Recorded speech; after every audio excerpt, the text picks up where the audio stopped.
I'm Maryam Sadeghi, and my guest today is Ms. Mahnaz Afkhami.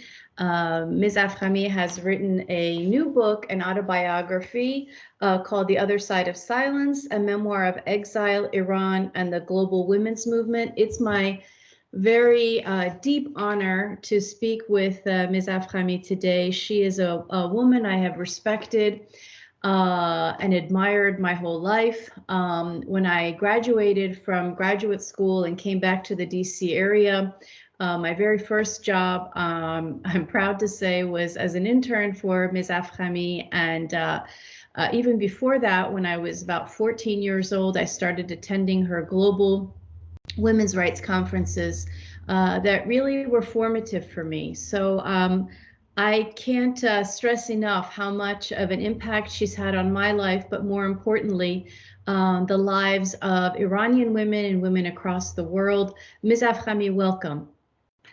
Thank you so much, Mayam Jan. It's a pleasure to speak with you. It's wonderful to see how well you have evolved and developed and moved on in the field of women's leadership. Thank you for doing this. I'm so grateful to you for everything that you've done for me, and again, for so many girls and women. We owe you so much, a debt of gratitude, truly. So I relished your book, as I mentioned. It is a wonderful autobiography spanning your life, which is split between Iran and the United States, and that's something that we have in common.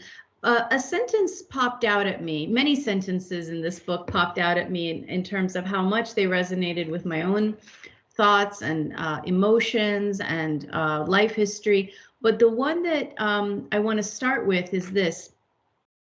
You say, I realized I loved both countries, but I would go back to Iran because I was needed there. Both countries being, of course, the United States and Iran. I want to ask you, with everything that's going on in the country now, the revolution led by Iranian girls and women, how much at this particular moment and through the last 43 years since the revolution, have you felt also still a calling to go back to Iran, to be in Iran? Well, I have to say that almost every moment of my life, there is that call in the background, you know, that's where I need to be. Yeah. And I still have hopes that it will happen. Of course, what the young women of Iran have started, which is the first global movement for change in a closed country such as Iran, gives us hope, you know, and of course my life is still connected very closely to Iran. Yeah, and that really comes out in the book, how much you take us back to the details of culture and daily life, particularly when you were a child, and it's so strong. And something that struck me was how much our memories of the country that we come from stay with us, no matter how many years pass. Why did you write this book? Well, because my whole life really has been focused on working for movement, women's movement, both at the local level, country level, and the global level. And I have been fortunate enough to have so many, both mentors and collaborators and supporters and passionate people who just wanted the same things that we all want, equality and human security. And I think these are sort of at equal and interconnected subjects, because without women playing the role that they should play, human security means nothing, because it really needs to have the whole of humanity with a new way of looking at structures in order to bring that about. So my life has been focused on that. And the other thing is that I was lucky enough to have opportunities in Iran, because it was a country that was growing, it was changing, and it was very open to modernity and to new ideas. Yes. And so we were able to do so much Let me just say, experimentation. yeah, let me just say, and I should have mentioned this at the very start, that you were the Minister for Women's Affairs and the head of the Women's Organization of Iran. And of course, for Iranians, you're very well known, but also among feminist circles at a global level, you are a leader that has bridged so many different countries and causes within the feminist movement. So you were saying about all that was possible before the revolution, because it was a country that was in fact very open to modernity. Absolutely, and that made things possible. Not that the country was sort of completely open to feminist ideas. The word feminism wasn't quite even out there the way it is now. It was just that since modernity and development was very important to the establishment, it was very easy in a way to connect the two together and pressure for change. And people were very receptive. They were very open. They wanted, because you see, we had, even when I started, there was 100 years of activism in the history of the country. So we were building on that as well. And we had people who were passionate about it.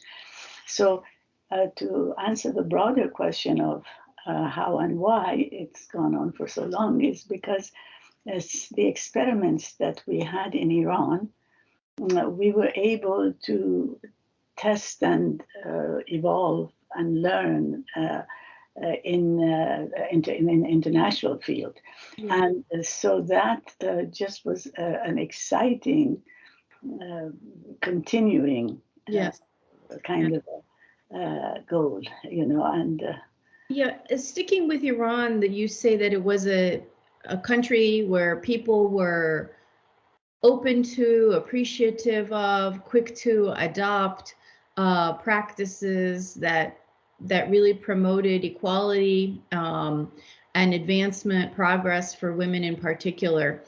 And throughout the book, you talk about tradition and modernity, culture of patriarchy, these kinds of concepts. And I want to ask you why you think the revolution happened. Did it happen because of those inclinations or reaction because there are people who say that there was too much progress too fast? Do you think that's the problem, or do you think that it was an issue of ideology, Islamist and Marxist ideology coming together to really take over a culture that was actually, in fact, very open to positive change? Well, this is one of the questions that keep being asked, and I think that there is really only several types of answers, but not really answers to the question of why, to the question of how it happened, because there is no why. If we look back to the way that Iran was progressing, whether it was the economics, whether it was participation, whether it was opportunities for the people, whether it was exciting ideas coming from the outside and inside, all of that, was not in any way the cause for a revolution. In my present country, the United States, right now, we have hugely more serious issues than we had at that time in Iran. But the thing that brought that about, I think, was partly a set of accidents, sort of a perfect storm, things happening at the same time. And also the fact that certain allies and friends or possible friends weren't quite aware of what happens, in the rest of the world. And I think that they made decisions that were counterproductive. For instance, I'll never forget that once in my office, I opened the issue of one of the American magazines, whether it was Time or one of the others, and there was an essay on a sort of a circle of green around the Middle East, meaning that it would be useful to have green being the color of Islam, to have a series of Islamic actors in that area to counter the Soviet Union of the time. And it was true that the Soviet Union was a huge danger to Iran. And one of the elements that helped the revolution was the Communist Party, the Tudeh Party in Iran, which was one of the oldest and most established and up-to-date organizations in the country, and ruthlessly for many, many years, turning everything into negative very successfully, and also involving others. But I think it was a series of things happening all at the same time that caused that. And unfortunately, as we have seen, it has been detrimental not only to Iran, which has suffered most, but also to the entire Middle East. Pakistan, Afghanistan, Syria, Iraq, they're not the countries that they were. They had faults at the time, but nothing like what has happened to them. And so unfortunately, and then it's affected and impacted the whole world, so very, very unfortunate for all of us. You yourself in this book are at times critical of the Pahlavi era, and in particular, you say that it was a contradiction in terms that the Shah relied on his military, but was not willing to use the military to crush protests. And I think it's in a footnote about the Rastakhi's party. You say that it was a mistake because it alienated both the forces on the right and the left. Looking back, what do you think could have done better, or do you think that actions taken by the Iranian government could have prevented the revolution? Well, absolutely, they could have. Any number of actions in any part of the involved governments and populations could have changed the outcome. For instance, if the Shah was what they talked about him as being, that is a very strong, aggressive, ruthless leader, he could have stopped it at any moment. It wasn't that, he just was never that kind of person. And he was ill at the end. And of course, he was very, very ill, and he didn't open the fact of his illness, and I don't even know. Sometimes in the writings that one sees, especially the autobiographies of the royal family, one hears about how the illness was treated, and I don't even know what kind of medication he was getting and what kind of impact that had on him. But he was only one of the forces that could have definitely made a difference. But I think I'm not one into sort of the theories of intervention, but the reaction of the other leaders, of the Western leaders, made a lot of difference as well. For example, if Nixon had been president instead of Carter, it would have been a big difference, right? Almost if anybody had been president instead of President Carter, things would have been different. I'm very fond of President Carter and respect him highly for what he has done. He's a kind and nice man, but he certainly was not someone who knew or could handle international relations, especially in that part of the world. Yes. Nowadays in Iran, I think it's fair to say that Iranian youth in particular are very appreciative of what their country was before the revolution. And people like you are, for good reason, so much good reason, really celebrated and appreciated in a way that I think it's fair to say for the last 43 years hasn't been the case. So much of our history before the revolution, so many of the leading figures such as yourself were overlooked or not even known about. Of course, it's understandable. The education system is the education system of a totalitarian regime. The media is controlled. People are afraid even to speak with their own children about what the history was. But now things have changed radically, and there's a real appreciation for what came before the revolution. If you were to speak with the Iranian youth today who are very, very motivated to bring back as much of the past as possible, what would you tell them? And in particular, what would you warn them about?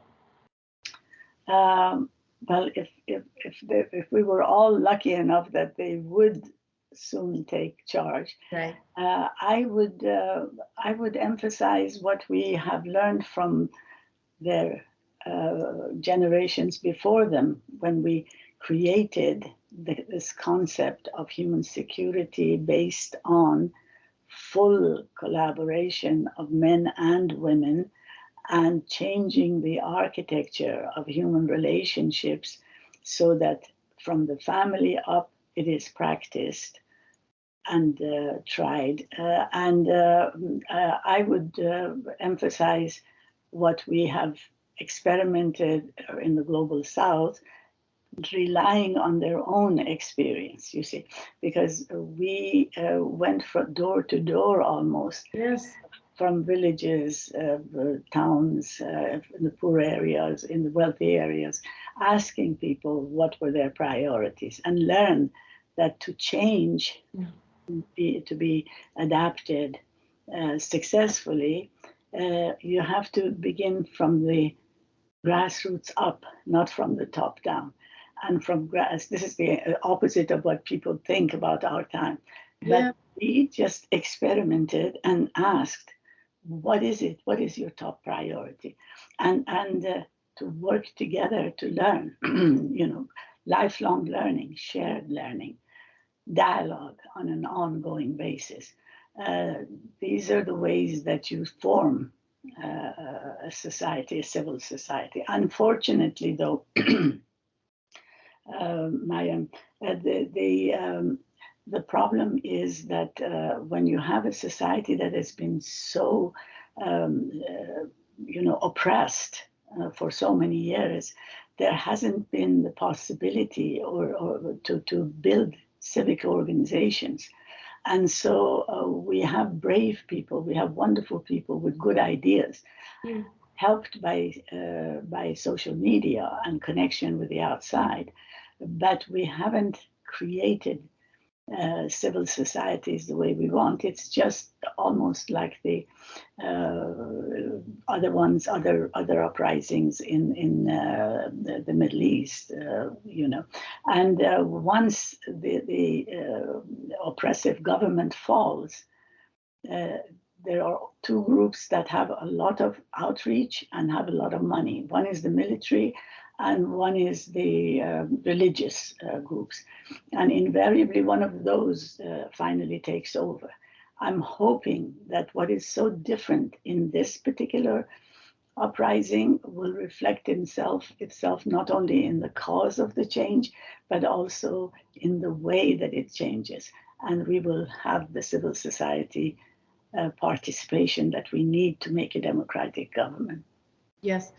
Cyrus Forum is focused on the day after a regime overthrow or collapse, once the transition begins. And we're very focused on the institutions that, as you so rightly say, civil society doesn't exist, but really nothing exists. Even the basic institutions of government that for just good governance, never mind democracy or human rights, a solid education system, an independent judiciary, a healthcare system that is accountable, ways to manage the environment. So much needs to be built.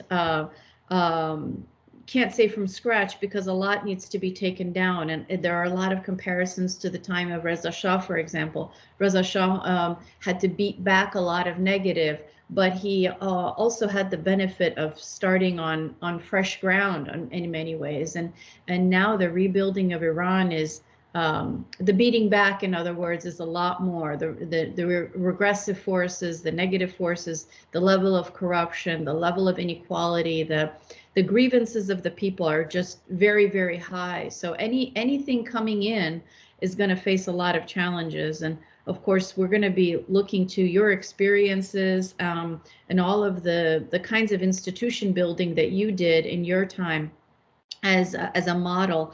I was really, in the book, particularly fascinated.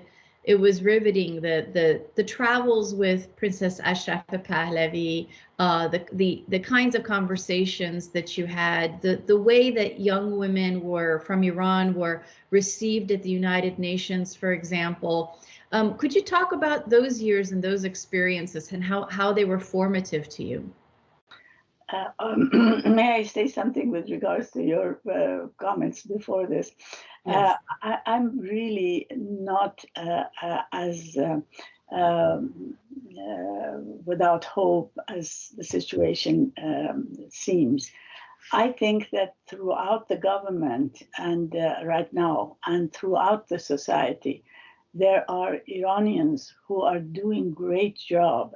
They're doing a wonderful job under the circumstances in sciences at the universities, even within the government institutions to the extent that it is allowed. Exactly. So I'm very hopeful that there are a huge number of people who dislike this government and dislike the unique nature in the world, in history, of having religious people running a country. Religious people have had influence, but there hasn't been religious people, mullahs, priests, etc., running a country. This is totally new, and count on us Iranians to be very innovative, even in terms of evil. So I'm much more hopeful about the possibilities of having people who can take over. I'm not talking about politics. I'm talking about administration and management. Exactly. So I think the important thing would be to connect the diaspora, the huge talent and work and accomplishments of the diaspora as an advisory to the people who are inside and will be beginning. So I'm sorry, whenever I'm talking about my book, which should be the main subject of our conversation, I go to the overview. But anyway, thank you for focusing on that. So I'm sorry I interrupted. That's great. Yeah, I am also hopeful. A couple nights ago, in fact, I spoke at Princeton University about the ongoing revolution in Iran, and a professor who was moderating asked me, the regime has done so many things like electricity and healthcare and all this stuff, and that's not deniable. And I explained how some of that is just propaganda, like exists for the Cuban regime, for example. But I said, during the COVID crisis and in so many other ways, it's the good people of Iran who are compensating for the lack of governance and responsiveness and efficiency from the government. So the nurses, the doctors, the teachers, as you said, the government workers, so many people are compensating for the lack from the regime. And those people are going to make the difference in Iran's future. I definitely agree.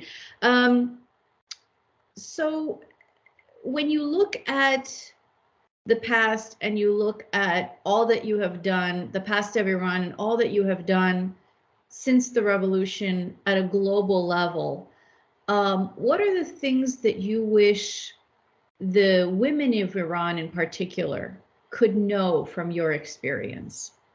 Of course, I've been fortunate that during periods where there has been a little bit of openness, not openness so much, but at least the allowance that connection could be established. We have had leaders of the Iranian variety of civil society and movements, and they are brilliant and thoughtful and courageous, and they pick up what we have done based on their own elders' experience, and they're following it. And I think that and they learned. And one of the most important things that they've learned, and I hope that it will continue in the way it has in the last decades, is to be inclusive of men. To remember that because we have been as women oppressed, because we have had problems of violence and lack of opportunity, we are not promoting that. We're promoting justice. We're promoting peace. We're promoting rights. And men have a lot to teach us, because they have had the more aggressive, ambitious, more leadership at any cost kind of experience, which we don't want to replicate. But there are parts of it that we could learn, just as they can learn from us some of the characteristics that we have developed from our experience of life, which has been rearing and bringing up children, connecting to each other, having openness among us, dialogue among us. Empathy, consideration, learning, teaching. So the combination will bring what we need. And so this is what they've done. And when they started with the Green Movement, it was built on the 1 million signatures campaign, which went before it. And so this is actually the culmination of those. And I'm sure that they've learned it well, and they will be doing it well. That is, they will focus on dialogue, on communication, and on not becoming silos focused on some specific part of the population, and reacting in a knee-jerk fashion. Be inclusive, listen, and not to make up your mind beforehand what the answer to your question should be, And I think that they have every chance to make it happen, just as they've made this movement happen, the first global revolution by women in the world, And so I trust them to choose well, and we are ready to help, to support. Wonderful. Well, Khanum Afkhami, Ms. Mahnaz Afkhami, I'm so grateful to you. We're going to conduct a similar interview, maybe with a different focus in parts in Persian. And I'm just so grateful that you've written this book, grateful to know you, your career. I know that millions and millions of people in Iran and around the world are so thankful for what you have done for women and really for humanity. Thank you so much for giving us your time. Thank you, Mayam John. Thank you very much.